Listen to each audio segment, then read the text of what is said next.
Et salut tout le monde, c'est Dewebner. Aujourd'hui, voilà, je vais rendre mon 125 Varadero, hein, celui que je conduis là actuellement.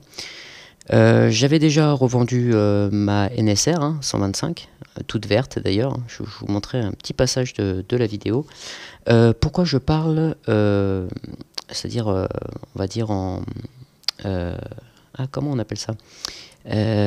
Pourquoi je parle en voix off, parce que tout simplement lors de ma vidéo j'ai eu le son, j'ai eu le retour de ma voix.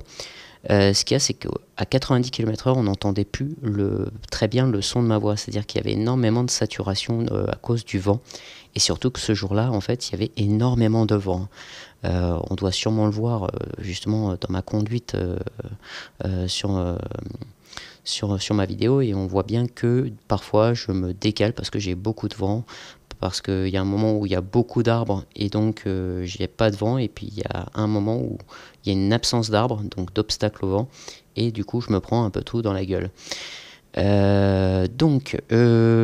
Du coup j'ai passé mon permis moto, voilà. Et j'ai dû repasser mon code, forcément, vu que j'avais 8 ans de permis à mon actif. Du coup, mon code était plus valable, puisque même s'il était valable, il aurait été valable que 3 ans. Et du coup, pour le code, je suis passé juste après le nouveau code de la route. Donc bon, je faisais encore entre 0 et 5 fautes, pour le nouveau code, je parle bien. Et ce qui s'est passé, c'est qu'en fait, ils ont retiré les nouvelles questions au mois de vers fin juin. Il me semble que c'était ça. Vers fin juin, ils ont enlevé toutes les nouvelles questions parce qu'il n'y avait plus que 16% d'échecs dans la France entière. Alors, le chiffre est à revérifier parce que depuis, j'ai passé le plateau et la circuit. Mais il me semble qu'il n'y avait plus que 16% de réussite alors qu'il y en avait déjà environ 83. Donc, c'est une énorme, c'est un énorme échec pour le nouveau code. Il n'a pas vraiment fait succès, mais en fait c'est surtout à cause à cause de la préparation, parce que en fait le nouveau code s'est implanté assez rapidement, et les élèves qui étaient là depuis un petit moment en fait n'ont pas eu le temps de bien apprendre sur le nouveau code, et ont appris généralement sur l'ancien code. Donc du coup ça a posé énormément de problèmes. Je vous avoue quand même que les nouvelles questions, c'est assez, on va dire, je veux pas être vulgaire, mais c'est assez pupute quelque part, parce que dans certaines questions, dans certaines séries, on va vous dire que l'ESP par exemple doit être désactivé quand il neige, mais en présence de verglas, on doit le laisser activer. Il y a un truc moi qui m'a toujours choqué là-dessus, c'est qu'on désactive un ESP. L'ESP, c'est un organe de sécurité qui doit toujours être actif, et qui permet justement d'éviter la perte la perte d'adhérence lors d'un virage. C'est pour mieux contrôler ces virages et éviter justement d'avoir une roue qui se bloque, ou qui dérape, disons. Donc ça permet de créer un différentiel entre chaque roue, chaque roue motrice, bien sûr, pour justement maîtriser au mieux sa trajectoire. Là je vous ai donné un exemple, mais il y en a de toutes sortes. Bon, là ils ont retiré les questions, ça c'est ce que je sais. Après je sais en tout cas qu'ils vont en rajouter d'autres petit à petit. Pour ce qui est du code, c'est pas non plus un truc infaisable. Le code à la base, il est pour des gens qui ont pas de niveau scolaire, donc tout le monde peut le passer. Après, c'est sûr, il faut bien le bûcher, le code, faut bien apprendre les panneaux pour ceux qui n'ont pas de permis de conduire déjà à la base. Et ensuite, après, une fois que vous l'avez, là, vous pouvez passer à autre chose. Dans mon cas, j'ai dû aussi passer le plateau, Voilà. Donc, ce qui était assez comique, c'est que je pensais pas qu'il y avait 3 plateaux, enfin 4, hein, avec le plateau où on pousse la moto sans l'aide du moteur. Donc, je pensais qu'on choisissait un plateau et on faisait ce plateau et après c'était bon. Bah non, en fait, il faut faire les 3 plateaux. Ça, je l'ai su à peu près 2 mois avant de passer le plateau, hein, donc j'avais même pas encore des heures de circulation. Et du coup, là où j'avais quand même quelques lacunes, c'était pour l'évitement, hein, qui est quand même une tâche assez difficile aussi à réaliser, hein, au début. Et j'avais aussi le lent, hein, faut pas se le cacher. Mais voilà, bon, après j'avais un parcours comment s'appelle, en cours qui était beaucoup plus difficile puisque en fait on avait 1 mètre de moins sur le parcours du lent, hein, et il fallait malgré tout faire quand même les plus de 20 secondes pour pouvoir y arriver. Donc c'était un parcours qui était beaucoup plus difficile. Donc du coup, arrivé à l'examen, bon, c'est vrai que je stressais énormément, surtout pour le lent. Et j'étais tellement stressé que j'en oubliais même de faire contrepoids quand je tournais à allure lente sur le passage, enfin les premières portes du lent. Donc du coup, je faisais pas contrepoids. Et malgré tout, je l'ai quand même réussi parce que justement, j'avais été habitué avec un parcours beaucoup plus difficile. D'ailleurs, je remercie aussi l'auto-école, donc c'est pas un placement de produit puisqu'en soi on m'a pas payé pour le faire, mais je remercie en tout cas l'auto-école pour avoir été bon pédagogue et d'avoir donné une bonne explication. Je connais des motards qui m'ont raconté un peu leur cours, hein. C'est-à-dire qu'en fait, ce qui se passait, c'est qu'ils avaient la moto dans les mains et puis ils en faisaient ce qu'ils voulaient, hein. Le parcours était prêt, si vous voulez s'exercer, ils s'exercent, hein. Donc après, ça peut arriver aussi dans d'autres auto-écoles, hein. Mais si vous voyez ça, effectivement, vous pouvez vous poser des questions en disant que c'est pas normal. Ensuite, donc, il y avait le freinage. Bon, le freinage, c'est un plateau qui est assez facile, hein, puisque vous avez juste à faire une boucle et à stabiliser à 50 km/h. Et là, vous freinez, vous répartissez bien votre freinage et normalement, bon, ça, le freinage, c'est pas un problème. Donc là, ensuite, le troisième, hein, donc c'est le dernier plateau, hein, parce que la poussette, le plateau sans l'aide du moteur, justement, c'est pas vraiment un plateau, mais c'est vrai qu'il y en a qui arrivent quand même à le faire tomber, hein, à faire tomber la moto. Donc pour l'évitement et pour l'évitement, du coup, c'est vrai que pour le coup, j'ai été, on va dire, favorisé dans le sens où j'avais le bon sens du plateau, c'est-à-dire que j'avais l'évitement à droite. Et comme une bonne majorité d'entre nous, on est droitier, hein, il y a des personnes aussi qui sont gauchères. Et du coup, le fait d'avoir été droitier et d'avoir l'évitement à droite, ça a énormément joué parce que justement, j'ai donné l'impulsion qu'il fallait pour manœuvrer et tourner à droite pour donner un bon coup à l'évitement. Ce qui a bien réussi, donc surtout si vous passez le plateau, essayez au mieux de ne pas stresser. C'est vrai que moi, je dis que c'est facile de dire que il faut pas stresser, mais c'est vrai que dans un sens, je me suis beaucoup calmé juste après le lent et ça m'a quand même bien réussi. Donc du coup, voilà, essayez de partir sans stresser. Moi, mon moniteur, il m'a dit au moment où il y avait l'évitement, hein, donc le freinage était réussi, pardon. Et donc il m'a dit, souffle un bon coup et dès que tu es prêt, hein, tu y vas.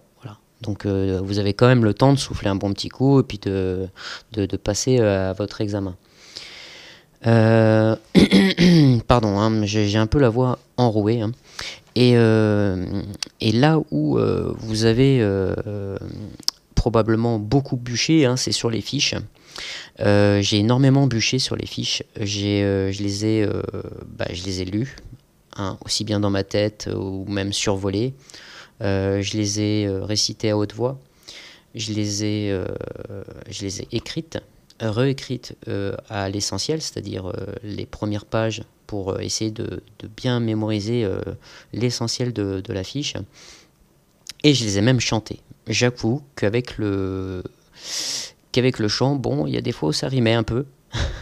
Et donc du coup, je pense que on apprenait un peu plus. Mais bon, ça je vous expliquerai pourquoi après.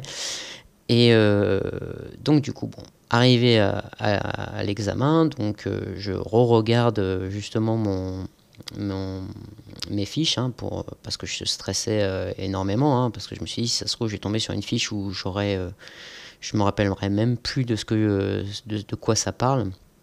Et finalement, bah oui, c'est ce qui est arrivé en fait. J'arrive devant l'examinateur et il me dit, donc voilà, bon, je choisissais une fiche, j'ai choisi une fiche, et je suis tombé sur la fiche numéro 3. Et du coup, ben, j'avoue que je me rappelais plus du tout de ce que c'était. C'est-à-dire que c'était les risques les plus fréquents à moto, hein, et là, de tête, je pourrais pas vous dire exactement ce qu'il y a sur la fiche, hein. Je sais que ça parlait au niveau des intersections, que, une fois à l'arrêt, on pouvait être percuté par l'arrière parce que l'automobiliste ne nous a pas vus ou nous voyait pas assez, je sais pas. Et bien sûr, bon, il y a le cas où l'automobiliste est à l'arrêt et que le motard le percute parce que justement il l'a vu trop tardivement ou a sous-estimé son freinage. Ça, c'est vraiment de tête, hein, ce que je vous dis, parce que je suis pas en train de regarder les fiches à l'heure actuelle, hein, donc voilà. Le jour de l'examen, avec le stress, parce que c'est ce qui me faisait stresser aussi énormément, parce que le stress remontait d'un coup, et au moment où on me disait, bon, bah, allez-y, quoi. Ouais, d'accord, allez-y. Là, je disais, j'ai un gros trou de mémoire, c'est-à-dire que je les ai bien... Enfin, pour moi, je les avais appris, je sais de quoi ça parle, mais là, de dire que c'est cette fiche-là dont je vais parler, je n'avais aucune idée. Donc là, arrivait un peu la compassion, hein, on va dire, de l'examinateur, hein, puisqu'il s'est dit, tiens, bon, si ça se trouve, il connaît vraiment ses fiches, mais bon, voilà, avec le stress, il n'arrive pas à faire sortir les mots, et donc du coup, il me posait des questions. Donc du coup, bah, il me demandait, voilà, si vous roulez avec un sac à dos, qu'est-ce qui est le plus dangereux? Je dis, bon, bah, déjà, je roule pas avec un sac à dos, hein. Donc là, ça s'est mis à rigoler, mon moniteur et l'examinateur, en disant, dis-moi, tu connaîtrais pas Jean-Yann? Je dis, bah non, je connais pas Jean-Yann. Bon, monsieur, à présent, vous êtes sur une route départementale. Ah, ben ça m'étonnerait alors. Qu'est-ce que vous dites? Je dis ça m'étonnerait que je sois sur une route départementale. J'y vais jamais sur les routes départementales. C'est plein de boue et ça sent mauvais. Mais non, j'entends bien, monsieur, mais c'est une supposition. Vous êtes sur une route départementale. Et du coup, il y a le moniteur derrière qui dit, ah, j'aime pas les sacs à dos. Oui, c'était à peu près ça. Mais je dis, bah oui, moi j'aime pas trop rouler avec un sac à dos.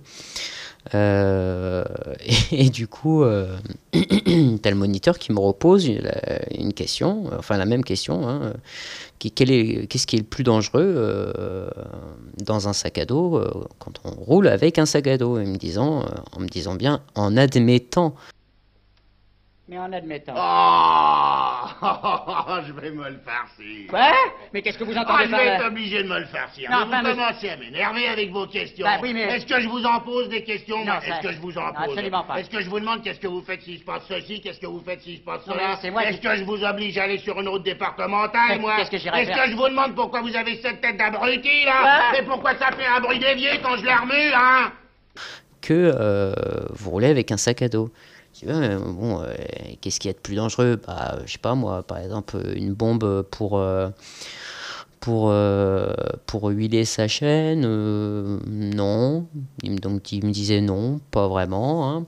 Je dis, bah l'antivol, par exemple, voilà, bah l'antivol. Bon, bah c'est un B, monsieur, hein, voilà.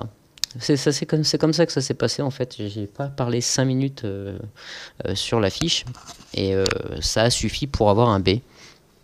Donc après, ça dépend hein, bien sûr des examinateurs. Hein. Il y a des examinateurs qui vont demander à ce que vous ayez minimum l'essentiel hein, de la fiche. C'est pour ça que je l'ai recopié d'ailleurs. Et d'autres qui, eux, sont aussi des motards et qui se disent, bon, il a fait quand même un bon plateau. Donc, voyons voir déjà si il a au moins quelques connaissances sur cette fiche-là. Et du coup, ça a été mon cas. Et du coup, j'ai su que voilà, j'ai eu 4 A et 1 B, ce qui a satisfait, on va dire, l'examen du plateau. Ensuite, j'ai eu la circulation. Donc, du coup, je m'installe. Hein, faut savoir aussi que quand on s'installe, on gagne aussi des points. Et donc, si vous partez comme ça, sans faire aucune vérification, aussi bien au niveau de vos rétros, de l'éclairage avant et arrière de votre moto, vérifier si les clignotants fonctionnent par exemple, voilà, vous perdez des points. Donc après, ça dépend combien de points vous perdez, mais après, ils peuvent être assez durement rattrapables. Donc dans mon cas à moi, on a roulé à peu près environ 10 minutes. Voilà. Donc je pense aussi que parce que j'étais pas aussi le seul, donc peut-être qu'en voyant que je conduisais bien, donc du coup voilà, elle a préféré peut-être enfin c'était une fille à ce moment-là qui m'a fait passer la circulation et du coup à ce moment-là je devais repartir dans la direction de Parcé-Mélé, hein, c'était là où il y avait justement mon examen. Donc voilà, je passais automatiquement en conduite autonome et donc je devais rejoindre Parcé-Mélé par mes propres moyens et partir et aller au centre d'examen. Voilà. Donc ce qui s'est passé, c'est qu'à ce moment-là, j'avais le soleil dans les yeux et j'avais une priorité à droite. Donc la priorité à droite, je l'avais bien vue. Et ce qu'il y a en fait, c'est qu'il y avait un panneau marqué Parcé-Mélé à droite. Donc du coup, comme je ne l'avais pas encore vu et que je ne l'avais pas encore lu, du coup ce qui s'est passé c'est que j'ai fait attention à la priorité à droite, sachant que j'étais dans une descente et que la priorité à droite était aussi sur une descente. Donc je me suis dit que ce serait quand même bête de rater la circulation si un vélo déboulait rapidement sur cette priorité à droite et me coupait la route. Hein, sachant que j'étais sur des graviers et que si je freinais fortement, j'allais glisser automatiquement aussi bien de l'arrière que de l'avant. Donc à ce moment-là, j'ai bien ralenti, j'étais environ à 30 km/h, ce qui est déjà une bonne vitesse, hein, 30 km/h, avant de prendre une décision. Et ce qui s'est passé, c'est qu'au moment où je suis à plus que 2 mètres de mon intersection, forcément je ne mets pas de clignotant, puisque à l'arrière, donc ils se disent, bon, il n'a peut-être pas l'intention de tourner. Et je continue en face. Et c'est là où l'examinateur me dit, fallait prendre à droite pour aller en direction de Parcé. Et c'est une fois arrivé sur les lieux de l'examen que j'ai dit qu'effectivement je n'avais pas vu le panneau à cause du soleil et que du coup j'étais beaucoup plus concentré sur ma priorité à droite que sur l'indication à prendre. Donc j'ai vu en fait au moment où on m'a parlé, on va dire dans l'oreillette, j'ai vu le panneau. Donc du coup, je savais qu'il était trop tard pour tourner, hein, ou alors je me mettrais un petit peu en danger s'il y avait d'autres utilisateurs, donc j'ai préféré aller en face. Donc là par contre, c'est vrai que pour le coup, j'étais un peu malchanceux dans ce sens-là, parce que j'ai pris la route la plus mauvaise des alentours de Parcé. Hein. C'est-à-dire qu'il y avait les nids de poules, il y avait un dénivelé sur les côtés, il y avait à peine de quoi mettre 2 motos de chaque côté, hein, c'est-à-dire en chassé croisé. Donc imaginez bien que quand il y avait une voiture, déjà c'était assez délicat parce qu'il fallait bien ralentir et à ce moment-là passer. Donc du coup, je pense que ça, je vais bien le retenir assez longtemps. Et du coup, bah voilà. Bon, après, j'ai su les résultats sur Internet. Hein, j'ai pas attendu que l'auto-école m'envoie mon dossier, hein, puisque je l'ai su quasiment le lendemain après minuit. Hein, donc, ça se met à jour tous les soirs après minuit. Donc, c'est à 1h du matin, en fait, quasiment, allez, 25 heures après mon examen, que j'ai pu voir que j'avais mon permis. Donc, sur mon permis, tout ce qu'il y a en points, donc j'ai 26 points. Sachant que le maximum c'est 27 et les seuls points en moins que je n'ai pas eu en fait c'est à cause de l'autonomie, enfin la conduite autonome. Donc du coup bon j'étais largement au-dessus du minimum requis puisque le minimum requis est de 17. Voilà, donc c'est tout comment ça s'est passé pour cette formation de moto, hein. Alors j'ai passé mon permis moto en si je dis pas de bêtises, je l'ai passé en... Alors je me suis inscrit en mai, le 23 mai. J'ai passé mon code début juin. Et donc du coup, juin, juillet, août, septembre, octobre, novembre... Ouais, bon, on va dire octobre. Ouais, je l'ai passé en 4 mois. Donc à l'inscription, j'avais 5 mois et après le passage du code, je l'ai passé en 4 mois. Donc c'était quand même assez rapide. Donc d'où justement, je revends justement ma 125 Varadero, hein, que je revends directement au garage, hein, qui me le reprennent d'ailleurs pour une bouchée de pain avec le prétexte de l'hiver. Mais bon, sur le coup, ils se sont bien rattrapés parce qu'ils m'ont offert justement un tapis de réservoir, dont voici la photo.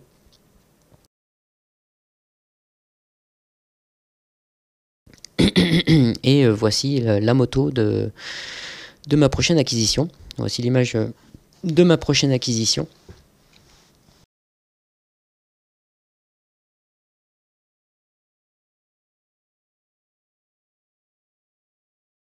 Part justement là en direction au moment où j'ai tourné la vidéo, je partais en direction du garage pour justement la revendre et puis la mettre sous forme d'avoir le temps que j'ai mon prêt justement, hein, parce que la moto avec la déduction de la valeur de la Varadero, ça me fait déjà 3005 à débourser. Donc voilà.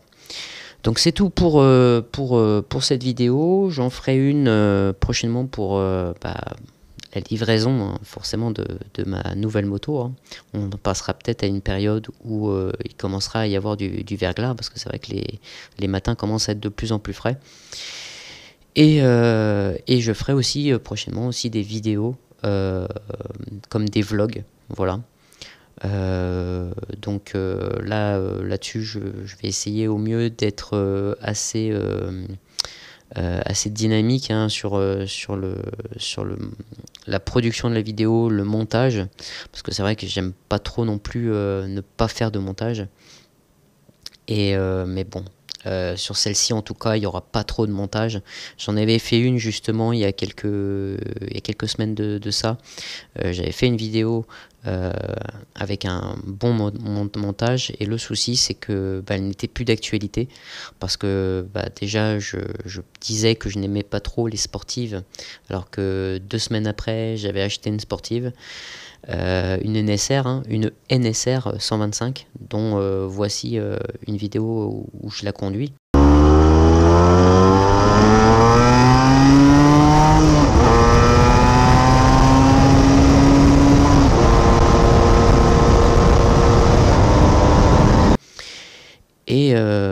Et du coup, voilà, donc du coup c'était plus du tout d'actualité, quoi. Forcément je me contredisais, alors que malgré tout j'aimais bien la conduite sportive. Et du coup voilà, quoi. Donc c'est tout pour cette vidéo. Mettez un petit pouce vert. Si vous avez des commentaires, vous pouvez toujours me le dire, hein, me dire comment vous avez trouvé la vidéo. N'oubliez pas de vous abonner, voilà, et de faire partie justement de ce projet, hein, d'aventure. J'essaierai de faire un maximum de vidéos justement sur mes balades, où je irai dans d'autres villes pour filmer et tout. et raconter, et raconter ma life, quoi. Voilà. Et ben je vous dis à bientôt et salut. Ciao.